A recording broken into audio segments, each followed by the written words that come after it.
ce soir, on va partager un peu la parole de Dieu et que Dieu nous fasse grâce de pouvoir comprendre telles choses. Alors, comme les frères l'ont dit sur les publications de la réunion concernant le texte de Apocalypse chapitre 22, nous allons voir quelques aspects de ce texte aujourd'hui par rapport aux propos de Dieu et essayer d'en tirer quelques leçons de cela. Alors, ce soir, je veux déjà que nous puissions lire, si le frère Barsabas peut lire le texte de tout le chapitre 22 du texte d'Apocalypse, et puis on va rentrer dans le texte en particulier.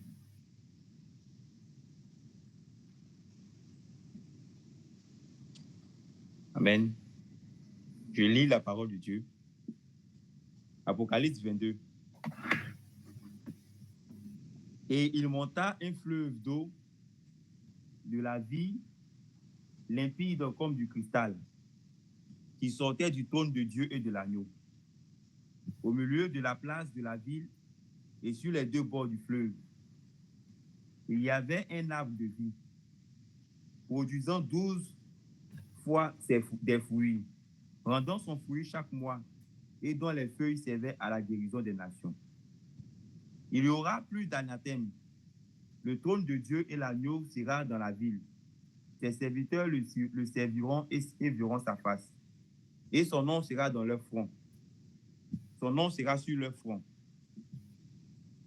Il n'y aura plus de nuit, et ils n'auront plus besoin ni de lampe, ni de lumière, parce que le Seigneur Dieu les éclairera. Et ils régneront au siècle des siècles. Et il me dit, ces paroles sont certaines et véritables. Et le Seigneur, le Dieu des esprits des prophètes, a envoyé son ange pour montrer à ses serviteurs les choses qui doivent arriver bientôt. Et voici, je viens bientôt. Heureux celui qui garde les paroles de la prophétie de ce livre. C'est moi, Jean, qui ai entendu et vu ces choses. Et quand j'eus entendu et vu, je tombais aux pieds de l'ange qui me les montrait pour l'adorer. Mais il me dit, garde-toi de faire. Je suis ton compagnon de service et celui de tes frères, les prophètes, et de ceux qui gardent les paroles de ce livre. Adore Dieu. Et il me dit, ne scelle point les paroles de la prophétie de ce livre, car le temps est proche. Que celui qui est injuste soit encore injuste. Que celui qui est souillé se souille encore.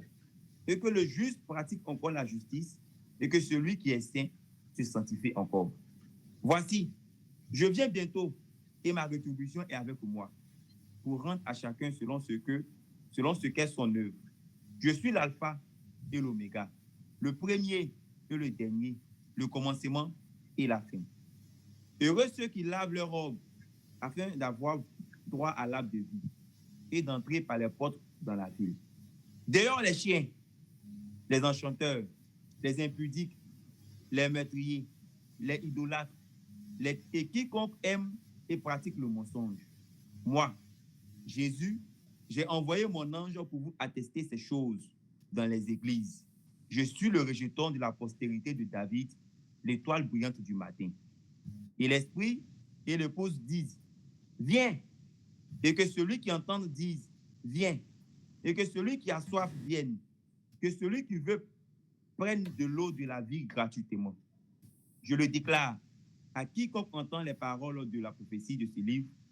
Si quelqu'un y ajoute quelque chose, Dieu le frappera des fléaux décrits de ce livre, dans ce livre. Et si quelqu'un retranche quelque chose des paroles du livre de cette prophétie, Dieu retranchera sa part de l'arbre de la vie et de la ville sainte, décrit dans ce livre. Celui qui atteste ces choses dit, oui, je viens bientôt. Amen. Viens, Seigneur Jésus. Que la grâce du Seigneur Jésus soit avec tous. Amen. Amen. Amen. Merci beaucoup pour ta lecture. J'ai tenu à ce qu'on puisse la lire pour déjà nous positionner dans le contexte dans lequel le texte que nous partageons ce jour a été prononcé. Et nous sommes au verset 15 où il nous est parlé de ceux qui seront dehors.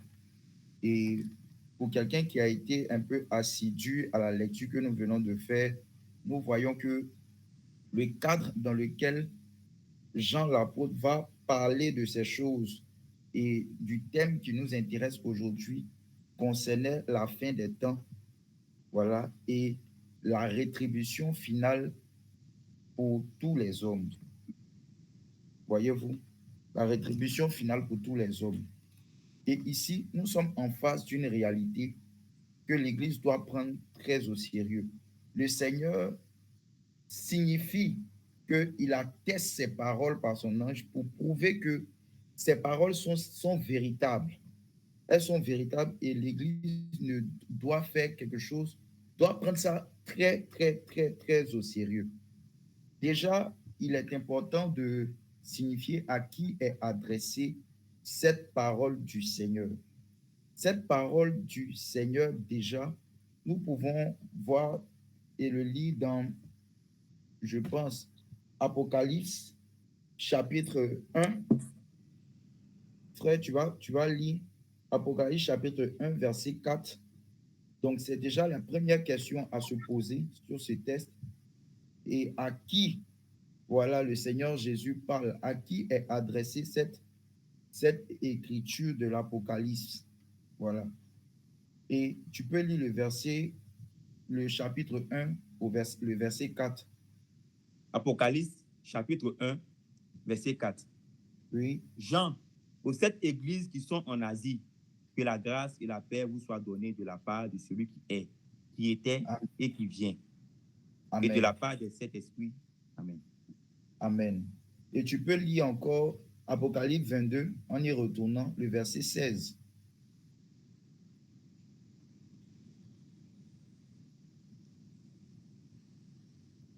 Apocalypse 22, verset 16. Moi, Jésus, j'ai envoyé mon ange pour vous attester ces choses dans les églises. Je suis le rejeton de la postérité de David, l'étoile brillante du matin. Amen. Amen. Donc, nous pouvons justifier que ce texte est adressé principalement, pas que, mais principalement s'adresse aux chrétiens. Et quand on dit quelqu'un, on parle de quelqu'un qui va être mis dehors, ça veut dire qu'il était déjà dedans, n'est-ce pas? Il était déjà à l'intérieur. C'est quelqu'un qui est à l'intérieur qu'on va mettre dehors ou qu'on va chasser, excommunier, par exemple. Donc, et le verset 15 qui nous occupe est directement relié au verset 14 qui nous dit quoi, frère? Est-ce que tu peux lire le verset 14? Verset 14. Heureux ceux qui lavent leurs robes afin d'avoir droit à l'arbre de vie et d'entrer par les portes de la ville. Donc, tu vois que nous voyons que dans ce texte, il y a une opposition de ceux qui lavent leurs robes. Vous voyez, de ceux qui lavent leurs robes vis-à-vis de ceux qui sont au verset 15, qui sont dans quel état? De ceux qui vont être mis dehors. Donc, il y a ceux qui lavent leurs robes et il y a ceux qui vont être mis dehors. C'est-à-dire que ceux qui lavent leurs robes ont des voix opposées à ceux qui vont être mis dehors. Alléluia.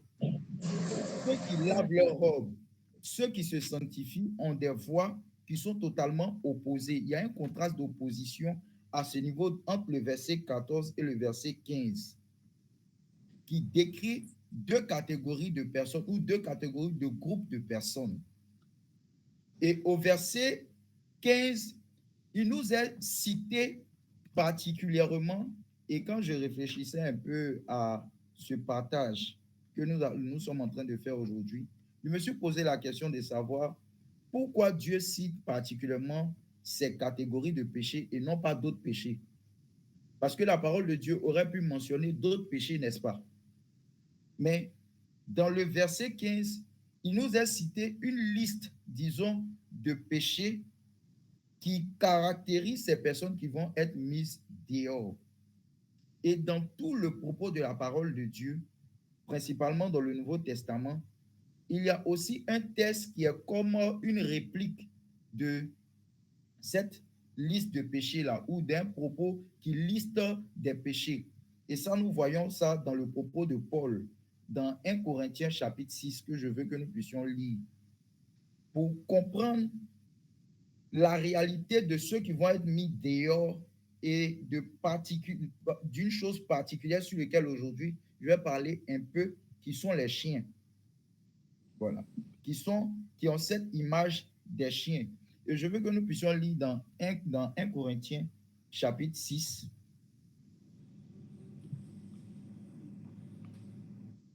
Paul, donc, qui va faire aussi une liste, qui va lister des péchés et qui va nous parler de ce qu'il en est de cette condition des hommes qui vivent dans ces choses. Je précise que l'épître de 1 Corinthiens est aussi écrite à une église, à l'église de Corinthe. Et je veux que le frère Barsabas puisse lire à partir du verset 9 jusqu'au verset 1 Corinthiens 6, verset 9 à 11. Oui. Ne savez-vous pas que les injustes n'hériteront point le royaume de Dieu? Ne vous y trompez pas. Ni les impudiques, ni les idolâtres, ni les adultères, ni les voleurs, ni les cupides, ni les ivrognes, ni les outrageux, ni les ravisseurs, n'hériteront le royaume de Dieu. Et c'est là ce que vous étiez, quelques-uns de vous avez été lavés, mais vous avez été sanctifiés, mais vous avez été justifiés au nom du Seigneur Jésus-Christ et par l'Esprit de notre Dieu. Amen. De Corinthe, qui va engendrer des divisions, des sectes, des querelles, voilà, qui va engendrer l'idolâtrie, qui va engendrer beaucoup de choses que Paul va traiter dans l'Église. Et il va présenter en face la sagesse de Dieu et son aboutissement.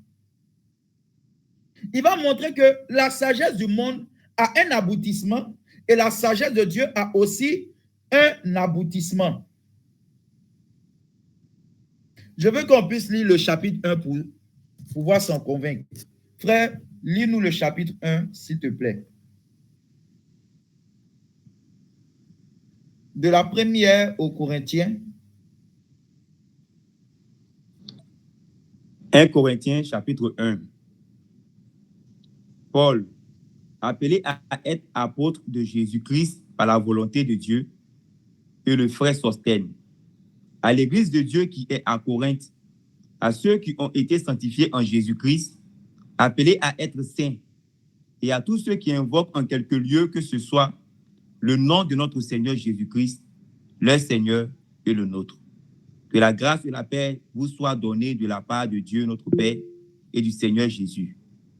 Je rends à mon Dieu de continuelles actions de grâce à votre sujet, pour la grâce de Dieu qui vous a été accordée en Jésus-Christ.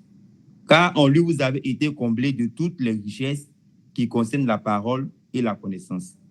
Le témoignage de Christ ayant été solidement établi parmi vous, de sorte qu'il ne vous manque aucun don, dont l'attente où vous êtes de la manifestation de notre Seigneur Jésus. Il vous affermira aussi jusqu'à la fin, pour que vous soyez irréprochables au jour de notre Seigneur Jésus-Christ.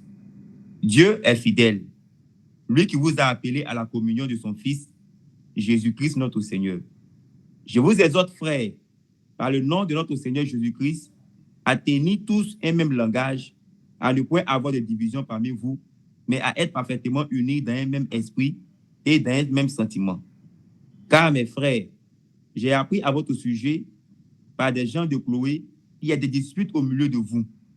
Je vais dire que chacun de vous parle ainsi. Moi, je suis de Paul, et moi, d'Apollos, et moi, de Céphas, et moi, de Christ. Christ est-il divisé? Paul a-t-il été crucifié pour vous? Ou est-ce Ou est-ce au nom de Paul que vous avez été baptisés? J'ai encore baptisé la famille de Stéphanas. Du reste, je ne sache pas que j'ai baptisé quelques autres personnes. Ce n'est pas pour baptiser que Christ m'a envoyé, c'est pour annoncer l'évangile. Et c'est là sans la sagesse du langage, afin que la croix de Christ ne soit pas rendue vaine. Donc, par la prédication de la... Amen. Donc, permets-moi de t'arrêter. Ici, il commence à présenter, donc, il présente l'œuvre de Christ en haut, du premier verset. Il commence à poser, déjà, il rentre directement dans le vif du sujet des problèmes au sein de l'Église, en présentant la question des divisions et des sectes au sein de l'Église. Et en posant ce contraste-là, il va maintenant venir donner les raisons qui ont provoqué ces choses. Parce que, en fait, c'est pour ça que des personnes vont au final se retrouver à marcher dans toutes sortes de vies. Et il va présenter que ces divisions-là sont nées, en fait, d'une sagesse dans laquelle un groupe de chrétiens marche au sein de l'Église. Et donc, il va commencer à parler, donc à présenter ces problèmes-là sous l'aspect et la réalité de la sagesse du monde qui est entrée dans l'Église et qui va créer donc ces problèmes que Paul va traiter durant toute l'épître. Donc là, il commence à présenter la sagesse. Poursuit. Ce n'est pas pour baptiser que Christ m'a envoyé, c'est pour annoncer l'évangile. Et c'est là, sans la sagesse du langage, afin que la croix de Christ ne soit pas rendue vaine. Car la prédication de la croix est une folie pour ceux qui périssent, mais pour nous qui sommes sauvés, elle est une puissance de Dieu. Aussi, est-il écrit, je détruirai la sagesse des sages et j'anéantirai l'intelligence des intelligents. Où est le sage? Où est le scribe? Où est le discuteur de ce siècle? Dieu n'a-t-il pas convaincu la folie de la sagesse du monde? Car, puisque le monde, avec sa sagesse, n'a point connu Dieu dans sa sagesse, dans la sagesse de Dieu, il a plu à Dieu de sauver les croyants par la folie de la prédication. Les Juifs demandent des miracles et les Grecs cherchent la sagesse. Nous prêchons Christ crucifié, scandale pour les Juifs et folie pour les païens. Mais puissance de Dieu et sagesse de Dieu pour ceux qui sont appelés, tant Juifs que Grecs, car la folie de Dieu est plus sage que les hommes, et la faiblesse de Dieu est plus forte que les hommes. Considérez, frères, que parmi vous qui avez été appelés, il n'y a ni beaucoup de sages selon la chair, ni beaucoup de puissants, ni beaucoup de nobles. Mais Dieu a choisi les choses folles du monde pour confondre les sages. Dieu a choisi les choses faibles du monde pour confondre les fortes. Et Dieu a choisi les choses viles du monde et celles qu'on méprise, celles qui ne sont point, pour réduire à néant celles qui sont, afin que nul chair ne se glorifie devant Dieu. Or, c'est par lui que vous êtes en Jésus-Christ, lequel, de par Dieu, a été fait pour nous sagesse, justice et sanctification et rédemption. Afin, comme il est écrit, que celui qui se glorifie dans le Seigneur. Amen. Amen. Merci beaucoup. Donc, si vous poursuivez, parce qu'on n'a pas le temps, mais si on poursuit toute la lecture de 1 Corinthiens, de 2 Corinthiens, nous nous rendons compte, comme je nous expliquais, que Paul va opposer donc la sagesse de Dieu, donc des personnes qui sont dans l'Église et qui marchent selon la sagesse de Dieu dans ce monde.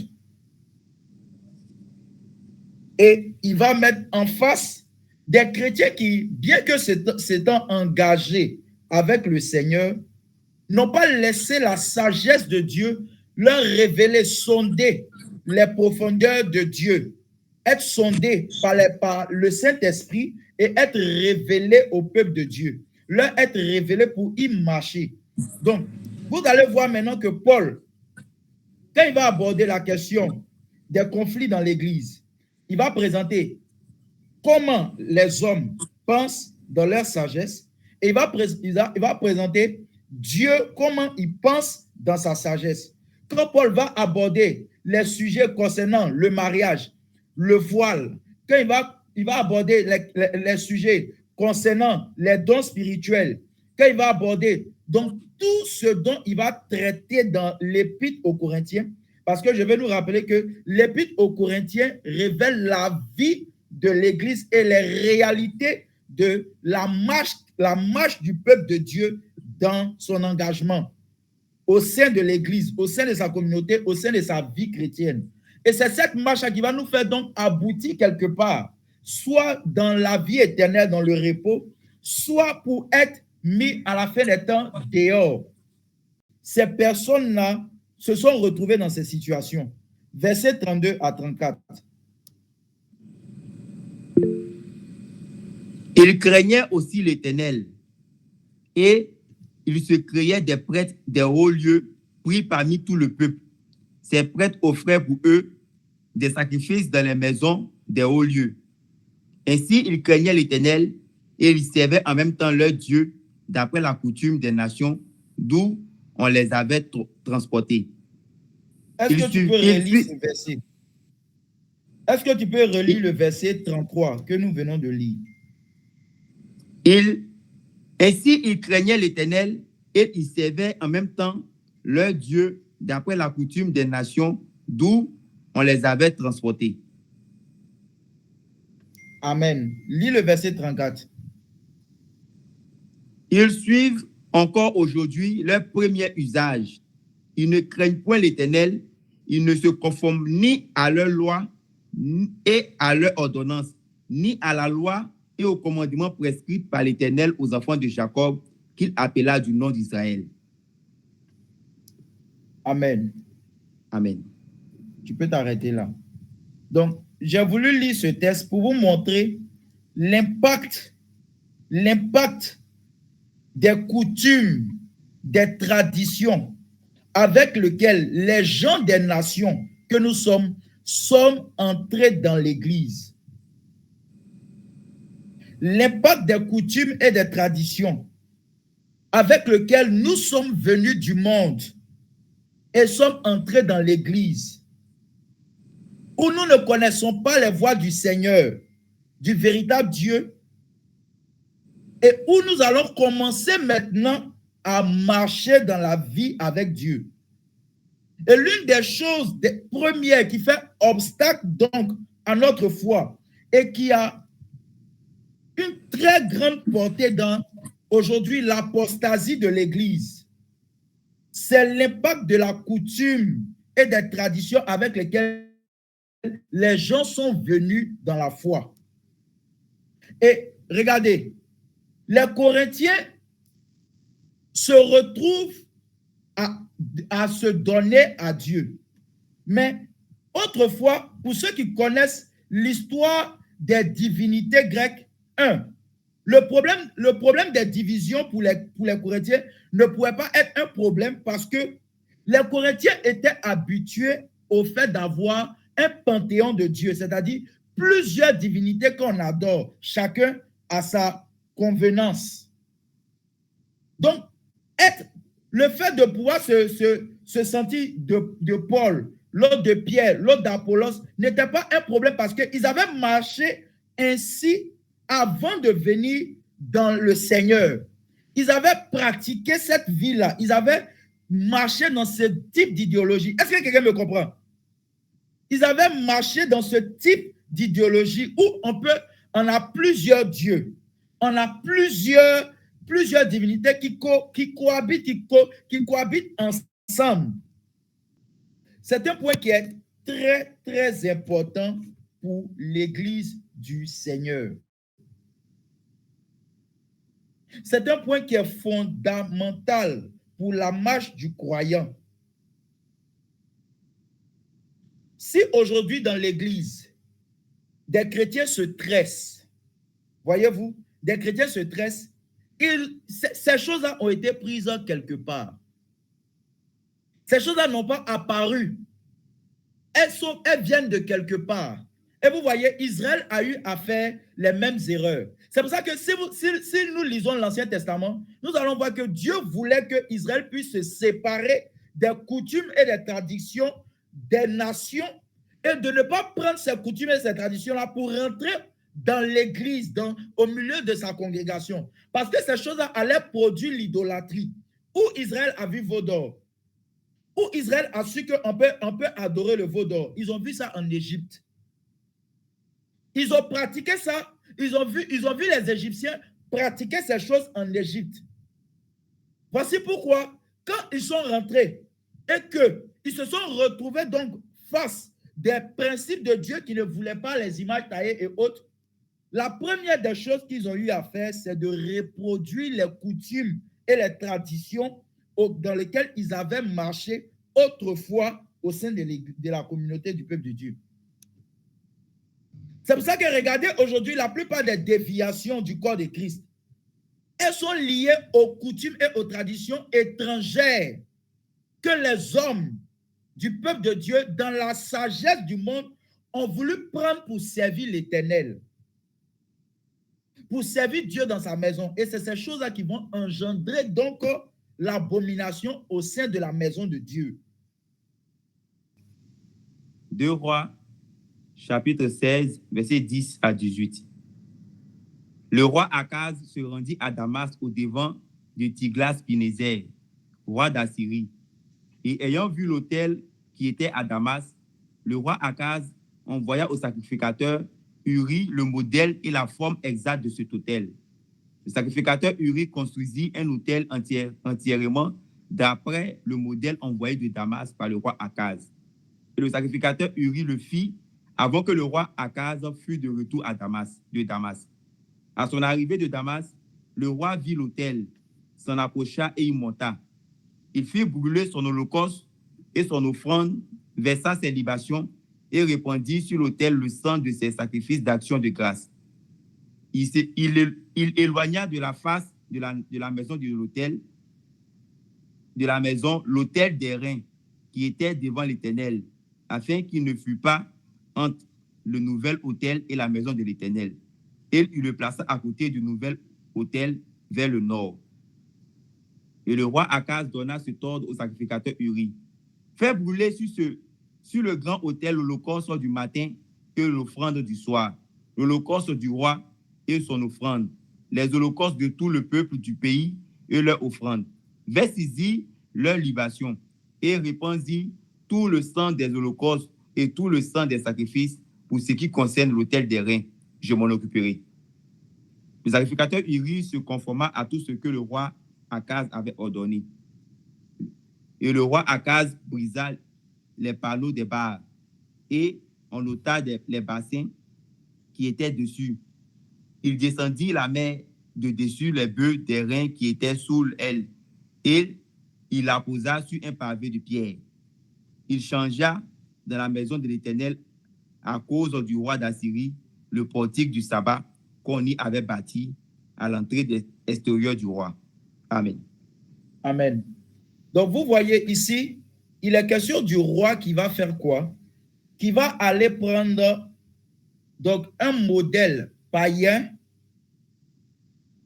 et il va venir prendre cela de ces cultures païennes-là et de leur tradition et il va venir le reproduire dans la maison de Dieu.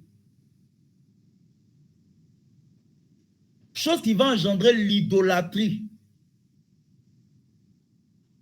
Il va venir reproduire quelque chose qui n'était pas... Est-ce que Dieu n'avait pas un modèle de comment bâtir qu'on l'appelle la table de sacrifice? Si. Dieu s'était prononcé en détail sur tout ce qui concernait son culte, son adoration. Mais vous allez voir que ce roi, il va aller prendre les choses étrangères et il va venir les faire rentrer dans le culte de Dieu pour conduire le peuple à la déviation. C'est ainsi que dans l'épître aux Philippiens, Paul va parler donc aux Philippiens des mauvais bergers du milieu du peuple de Dieu qui n'ont que pour désir leur ventre, leurs yeux ne pensent qu'aux choses de la terre. Il va parler d'eux comme étant des chiens. Mais cet attribut-là qui leur est présenté de leur identité va toucher à quoi? Va toucher à l'idolâtrie, va toucher à l'impureté, va toucher au péché que Jean va citer dans Apocalypse chapitre 22 de leur conduite. Paul va nous dire que ces personnes-là, ils ne pensent qu'aux choses de la terre. Ils ont pour Dieu leur ventre. Mais cette manière de marcher-là était la manière de marcher des gens des nations qui vont transposer dans l'Église, au milieu du peuple de Dieu. C'était ainsi que gouvernaient donc les rois de la terre, les princes de la terre. Et quand vous partez dans l'Écriture, quand nous retournons dans l'Écriture, il nous reste 5 minutes, c'est là que je vais terminer. Quand nous retournons dans l'Écriture, nous allons voir que Dieu va présenter les animaux sous la réalité des royaumes de cette terre et de leur règne, de leur gouvernance. Et il va le mettre en contraste avec le royaume et le règne du Fils de l'homme, du Fils de Dieu que nous attendons, auquel nous aspirons, auquel nous sommes engagés à marcher et à le suivre. Et il va montrer la gouvernance, la direction de ces royaumes-là, présentée dans la prophétie de Daniel par ces animaux féroces. Telle l'image que le chien a, par exemple. Et il va nous montrer le règne du Fils de l'homme. Et il va mettre en contraste le règne, donc, des nations, de leur gouvernance, de leurs dirigeants. En face, il va mettre le règne du Fils de Dieu auquel nous sommes engagés à marcher et à vivre avec lui.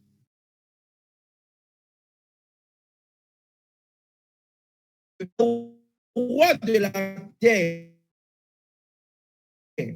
les rois de ce monde, les personnes qui marchent selon l'esprit et la sagesse du monde, ils tyrannisent le peuple, ils dominent le peuple. Et ces personnes-là ont leur cœur attaché à la terre. Et donc,